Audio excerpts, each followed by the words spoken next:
What I wanted to tell you now is give you a few expressions that I love the most.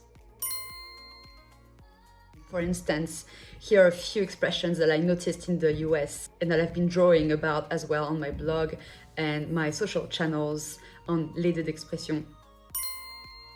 For instance, to get into a cat fight means that you get into a fight, and in French, this expression you would say se crêper le chignon, which literally means to tease each other's bun, which is like, you know, that hairstyle in your hair basically, but that expression is mostly used for women. So but yeah, so the first one is to get into a cat fight.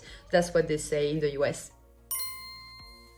The second one that I found really interesting is to put one's 2 cents in, meaning you interact without being asked. So you get into a conversation when you are not being asked. So it's a bit nosy, right? You're being a bit nosy. And in French, that expression, you would say ramener sa fraise, so to bring your strawberry.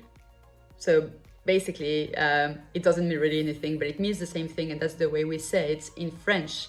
So it's to be nosy, to speak up when you are not asked to speak.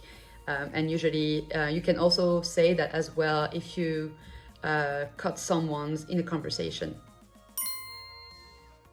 A few other expressions that I noticed in the UK and that I really like as well.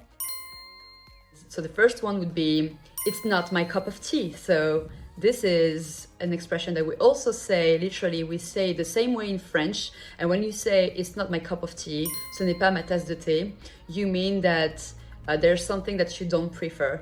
There's something that you don't enjoy. It's not necessarily your taste right now. It's not something you like doing.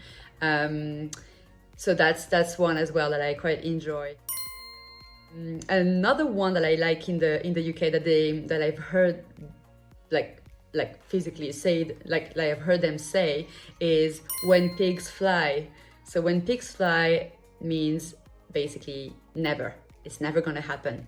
And in French, the way you would say that is when chicks get teeth, quand les poules auront des dents, which is also something that will never happen unless you saw chicks who got teeth, but like, please let me know. But that's another one that I found really, really funny.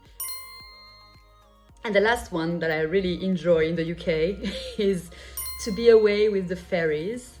And when you say that you're daydreaming, you're lost in thoughts.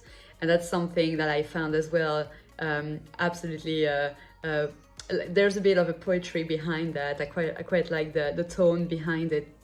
And so in French, to be away with the fairies means that you stand next to your shoes. So you are in your thoughts, like you're lost in thoughts.